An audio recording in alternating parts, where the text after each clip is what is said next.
एक आदमी के घर बगीचे में काम करते वक्त उसकी खुरपी खो गई। तो उसने चारों तरफ देखा, एक पड़ोस का लड़का जा रहा था, बिल्कुल चोर मालूम पड़ा। उसने कहा हो ना हो यही शैतान खुरपी ले गया। फिर 2-3 दिन उसने उसकी जांच परख की, जहां भी दिखाई पड़े तो गौर से देखे, बिल्कुल चोर मालूम पड़े। चाल से चोर, आंख से चोर, हर तरह से चोर। और 3 से 4 दिन खेत में अपने बगीचे में काम करते रहते, एक झाड़ी में पड़ी हुई वो खुरपी मिल गई। अरे उसने कहा खुरपी तो यहीं पड़ी। फिर उस दिन उस लड़के को देखा, वो एकदम भला सज्जन मालूम पड़ा। न उसने खुरपी उठाई थी, न उसे कुछ पता है कि क्या हुआ, लेकिन धारणा, जब तुम्हारी धारणा हो कि फला आदमी चोर, तो तुम्हें चोर दिखाई पड़ने लगेगा। जब तुम्हारी धारणा हो कि फला आदमी साधु, तुम्हें साधु दिखाई पड़ने लगेगा। ये सत्य को खोजने के ढंग नहीं। धारणा अगर पहले ही बना ली तो तुम तो असत्य में जीने की कसम खा ली है। तो बुद्ध ने कहा कोई धारणा नहीं, कोई शास्त्र लेके सत्य के पास मत जाना। सत्य के पास तो जाना निर्वस्त्र और नग्न, सुन, दर्पण की भांति जाना सत्य के पास। तो जो हो वही झलके, तो ही जान पाओगे। अब मैं तुमसे दूसरी बात कहना चाहता हूं कि विज्ञान से भी कठिन काम बुद्ध ने किया, क्योंकि विज्ञान तो कहता है वस्तुओं के प्रति निरपेक्ष भाव रखना। वस्तुओं के प्रति निरपेक्ष भाव रखना बहुत सरल है, लेकिन स्वयं के प्रति निरपेक्ष भाव रखना बहुत कठिन है। बुद्ध ने वही कहा, विज्ञान तो बहिर्मुखी है, बुद्ध का विज्ञान अंतर्मुखी है। धर्म का अर्थ होता है अंतर्मुखी विज्ञान। बुद्ध ने कहा जैसे दूसरे को देखते हो बिना किसी धारणा के, ऐसे ही अपने को भी देखना बिना किसी धारणा के। ये जरा कठिन बात है, करीब करीब असंभव जैसी, क्योंकि हम अपने को तो बिना धारणा के देख ही नहीं पाते। हम तो सब अपनी अपनी मूर्तियां बनाए बैठे हैं। हम सबने तो मान रखा है कि हम क्या हैं, कैसे हैं, कौन है, पता कुछ भी नहीं है, मान सब रखा है। इसलिए रोज दुख उठाते हैं, क्योंकि कोई हमें गाली दे देता है तो हमें कष्ट हो जाता है, क्योंकि हमने तो मान रखा था कि लोग हमारी पूजा करें और लोग गाली दे रहे हैं। कोई पत्थर फेंक देता है तो हम क्रोधित हो जाते हैं, क्योंकि हमने तो मान रखा था कि लोग फूल मालाएं चढ़ाएंगे, लोग पत्थर फेंक रहे हैं। हमारी धारणाएं हैं अपनी, हमने मन में अपनी एक स्वर्ण प्रतिमा बना रखी, कल्पनाओं की, सपनों की, इंद्रधनुष। बुद्ध कहते हैं ये प्रतिमाएं भी छोड़ो, नहीं तो तुम आत्म साक्षात्कार न कर सकोगे। तुम कौन हो ये धारणा छोड़ो।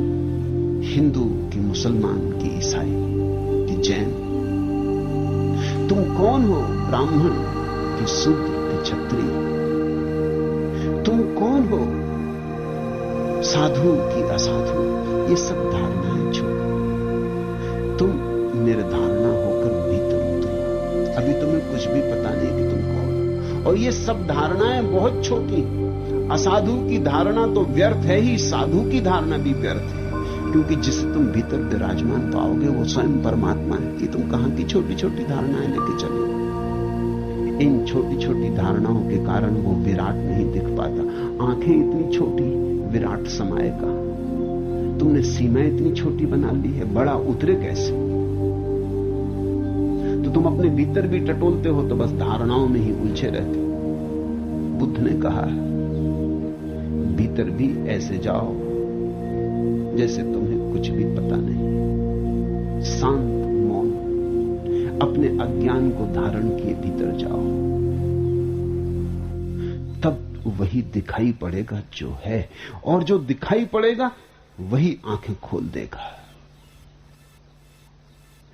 ध्यानी आंख बंद करके ध्यान करने बैठता है, लेकिन जब ध्यान हो जाता तो आंख ऐसी खुलती है कि फिर कभी बंद ही नहीं होती, फिर सदा के लिए खुली रह जाती है। जिनको तुमने अपना विचार मान रखा है, कभी ख्याल किया वो क्या है।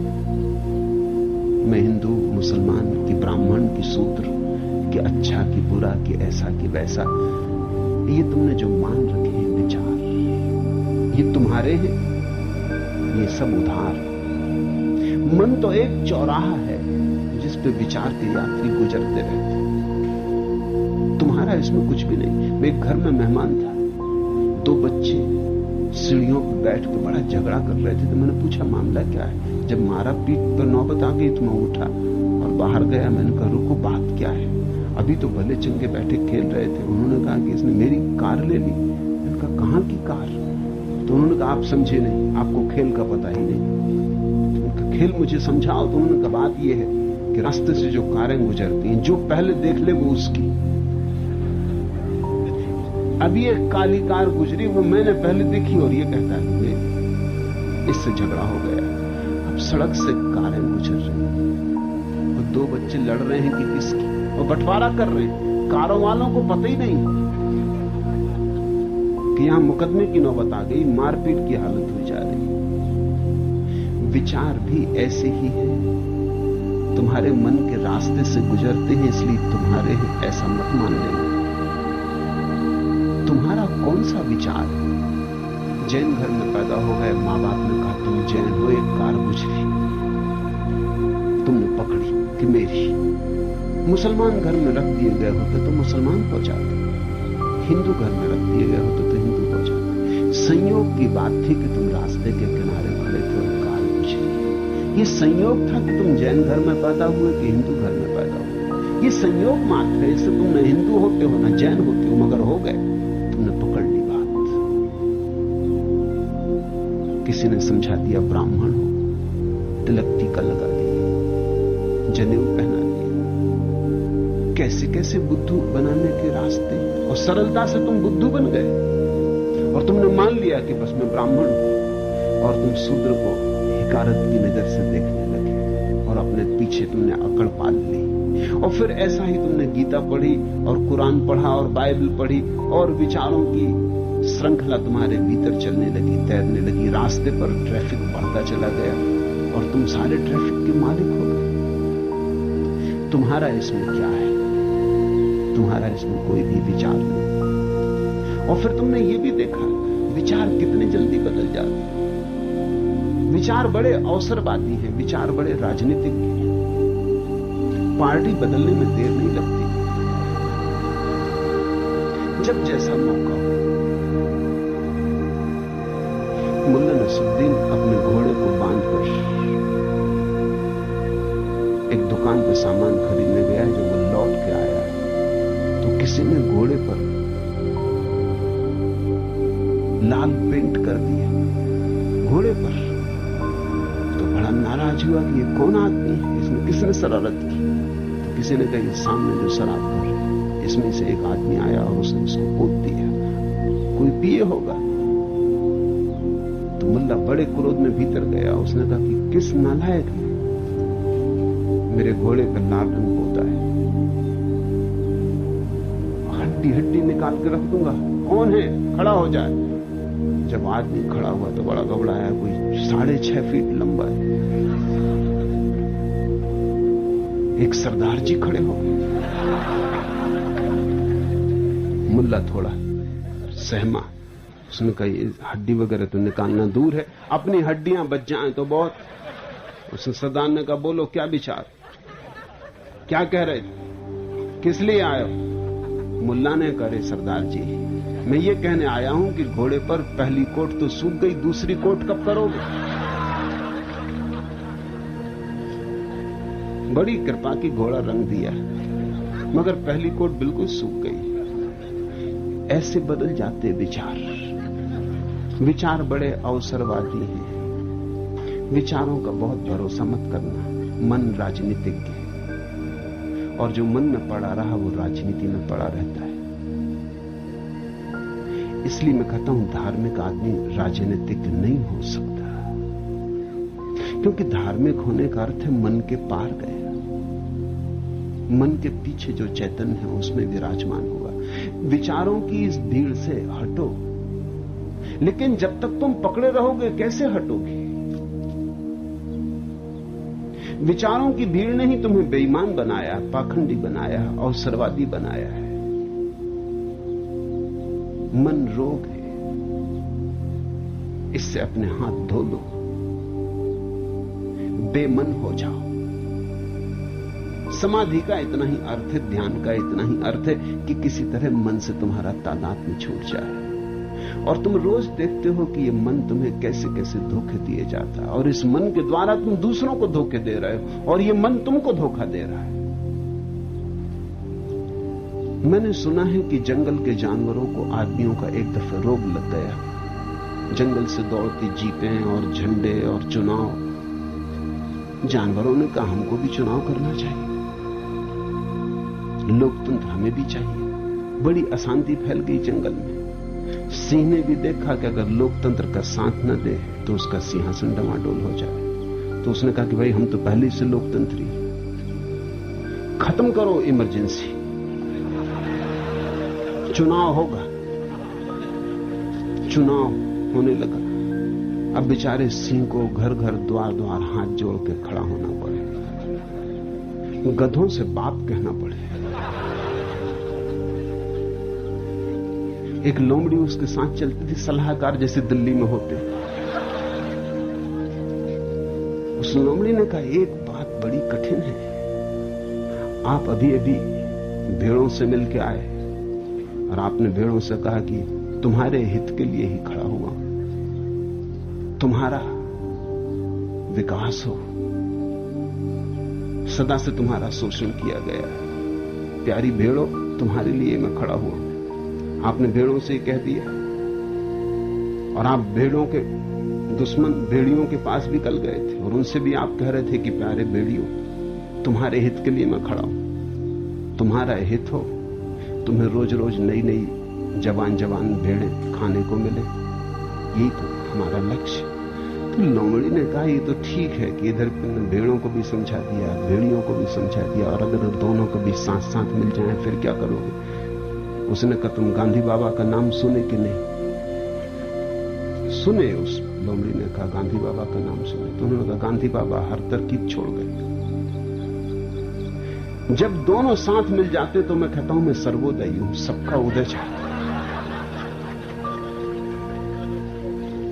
भेड़ों का भी उदय हो, भेड़ियों का भी उदय हो, सबका उदय चाहता हूं। जब अकेले अकेले मिलता हूं तो उनका बता देता हूं, जब सबका मिला तो सर्वोदय की बात कर देता हूं। ये सर्वोदय शब्द भी सोचने जैसा है।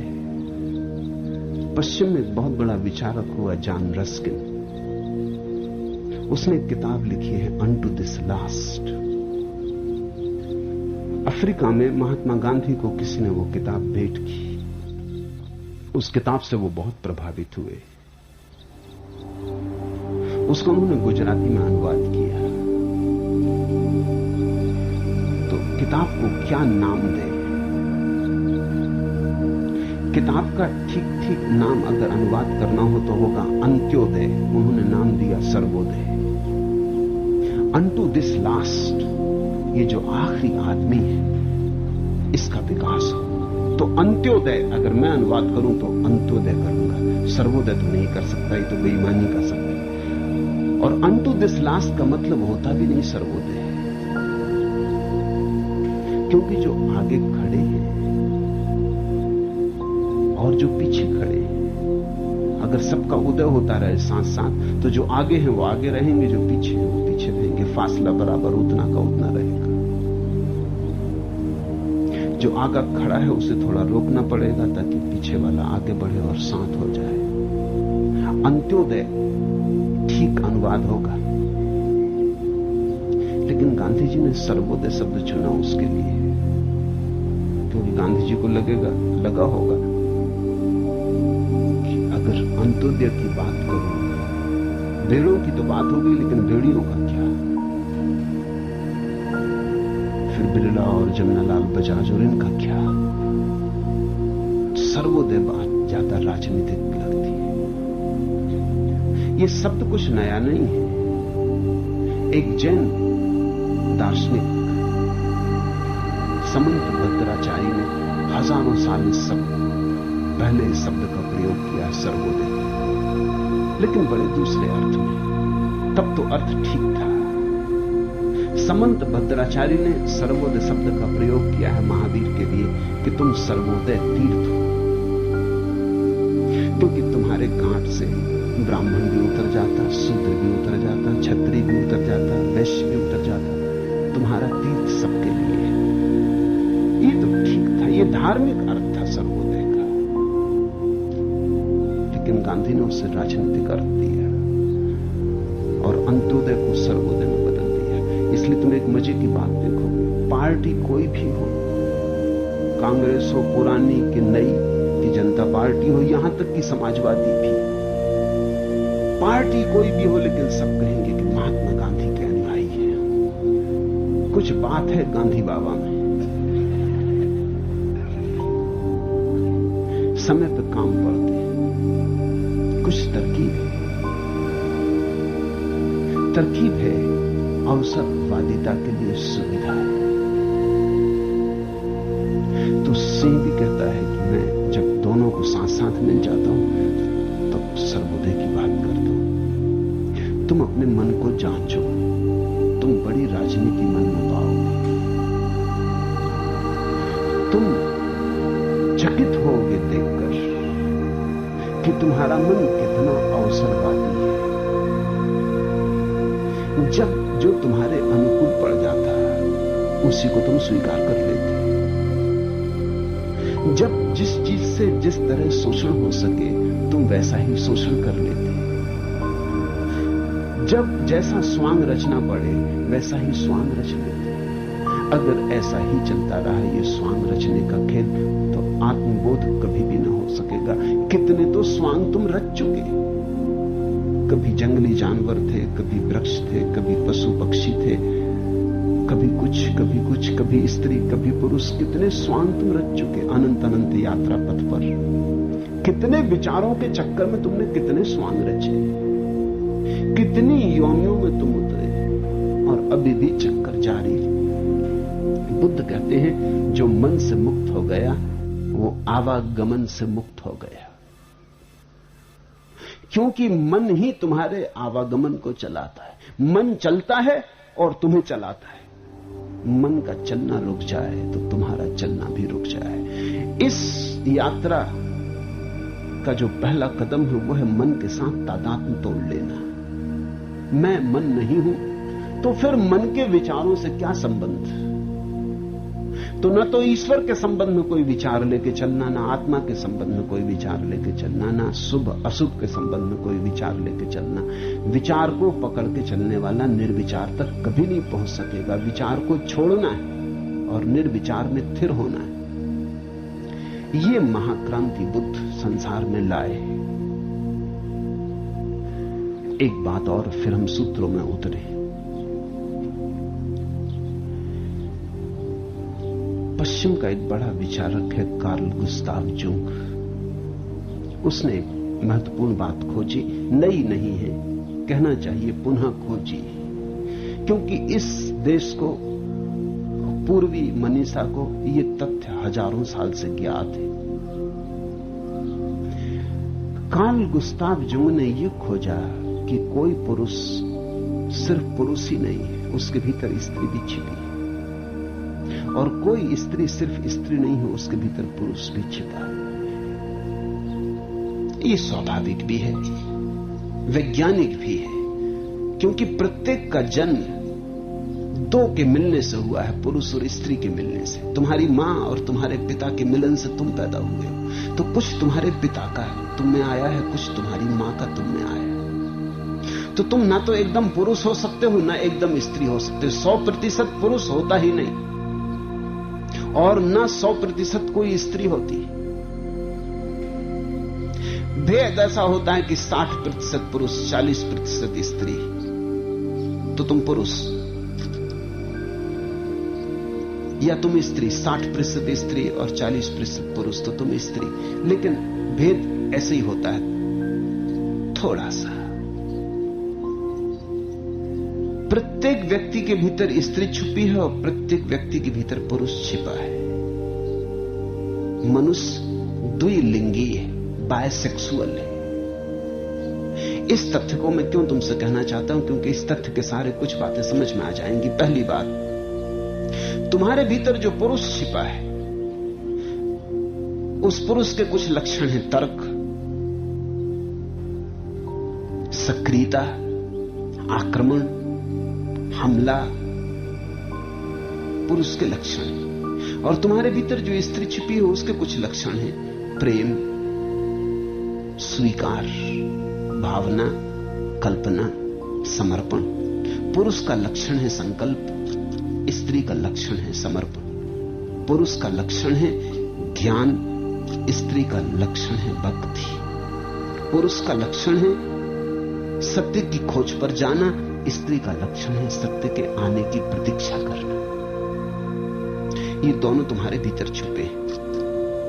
तो तुम्हारे भीतर का पुरुष अगर बहुत सक्रिय हो जाए और वस्तु जगत में भी अगर पुरुष को ही खोजे, तुम्हारा पुरुष अगर वस्तु जगत में भी पुरुष को ही खोजे, तो तुम वैज्ञानिक बन जाओगे। इसलिए वैज्ञानिक कठोर तर्क से जीता है और कठोर सत्य की खोज करता है। एक सुंदर फूल लगा है, अगर वैज्ञानिक आएगा तो सौंदर्य नहीं देखेगा फूल में, वो देखेगा किन रासायनिक द्रव्यों से मिलकर बना है फूल। उसमें जो कोमल तत्व है फूल में उसे चूक जाएगा, जो कठोर तत्व है उसको पकड़ लेगा। वैज्ञानिक पुरुष की पुरुष से मिलन की अवस्था है। इसलिए विज्ञान एक तरह की होमोसेक्सुअलिटी है, समलिंगीता है। पुरुष पुरुष की खोज कर रहा है, जैसे पुरुष पुरुष के प्रेम में पड़ गया है। इससे खोज तो होती है लेकिन बहुत सृजन नहीं होता, क्योंकि पुरुष और पुरुष के साथ कैसे सृजन हो सकता है। फिर एक दूसरी इससे विपरीत दशा है कि तुम्हारे भीतर की स्त्री सारे जगत में व्याप्त स्त्रीण तत्व की खोज करे, तुम्हारे भीतर की कोमलता जगत की कोमलता की खोज करे। इससे काव्य का जन्म होता है, कला का। तो तुम कवि को देखते हो स्त्रीण हो जाता है, लंबे बाल बढ़ाए हैं, ढीले ढाले कपड़े पहने हैं, रंग बिरंगे कपड़े पहने हैं। और अगर तुम फूल दिखाओ तो उसको रासायनिक द्रव्य नहीं दिखाई पड़ेंगे, फूल का सौंदर्य, फूल का रंग, फूल की सुगंध, कोमल तत्व उसे दिखाई पड़ेंगे। अगर तुम चांद दिखाओ तो वैज्ञानिक देखेगा चांद में पत्थर, पहाड़, झीलें, कुछ इस तरह की चीजें देखेगा। अगर कवि को तुम दिखाओ चांद तो उसे अपनी प्रेसी का मुख दिखाई पड़ेगा, कि खिलता हुआ कमल दिखाई पड़ेगा, कि काव्य का जन्म होगा। तो कवि है स्त्री तत्व के द्वारा स्त्री तत्व की खोज, वो भी होमोसेक्सुअलिटी है, क्योंकि दो स्त्रियों के प्रेम से फिर कुछ सृजन नहीं हो सकता। और धर्म है हेटेरोसेक्सुअलिटी, एक स्त्री और एक पुरुष का मिलन। अब धर्म दो तरह के हो सकते हैं। तुम्हारे भीतर का पुरुष अस्तित्व में छिपी हुई स्त्री को खोजे तो एक तरह का धर्म होगा, और तुम्हारे भीतर की छिपी स्त्री अस्तित्व में छिपे पुरुष को खोजे तो दूसरे तरह का धर्म होगा। इसी से भक्ति और ज्ञान का भेद है। भक्ति का अर्थ हुआ तुम्हारे भीतर की स्त्री जगत में छिपे पुरुष को खोज रही, राधा कृष्ण को खोज रही है। ज्ञान का अर्थ हुआ तुम्हारे भीतर का छिपा पुरुष अस्तित्व में छिपी स्त्री को खोज रहा है। बुद्ध का धर्म ज्ञान का धर्म है। तुम्हारे भीतर का पुरुष जगत में छिपी स्त्री को खोज रहा है। बुद्ध का धर्म ज्ञान और ध्यान का धर्म है। नारद, मीरा, चैतन्य का धर्म भक्ति का, प्रेम का धर्म है। तुमने कभी ख्याल किया, हिंदू कभी भी जब कहते तो ऐसा नहीं कहते कृष्ण राधा नहीं कहते, कहते राधा कृष्ण। राधा को पहले रखते, कृष्ण को पीछे कर देते। कहते सीता राम, सीता को पहले रख देते, राम को पीछे रख देते। क्या कारण होगा? ये अकारण नहीं है, कुछ भी अकारण नहीं होता, ये चुनाव है। इसमें बात जाहिर है कि हमारे भीतर का स्त्री तत्व जगत में छिपे पुरुष तत्व को खोज रहा है, इसलिए स्त्री पहले है, राधा पहले, कृष्ण पीछे।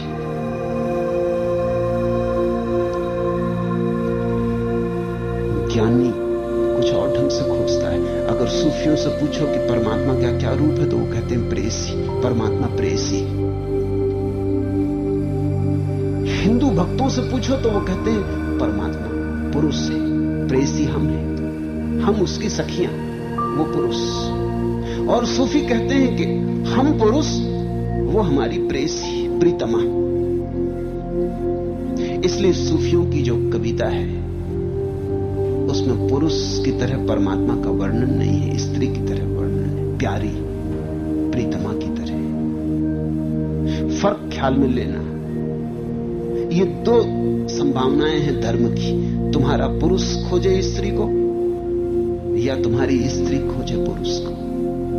बुद्ध का धर्म तुम्हारे भीतर जो पुरुष है, तुम्हारे भीतर जो विचार, ज्ञान, विवेक, तुम्हारे भीतर तर्क, संदेह, उस सबको नियोजित करना है सत्य की खोज में।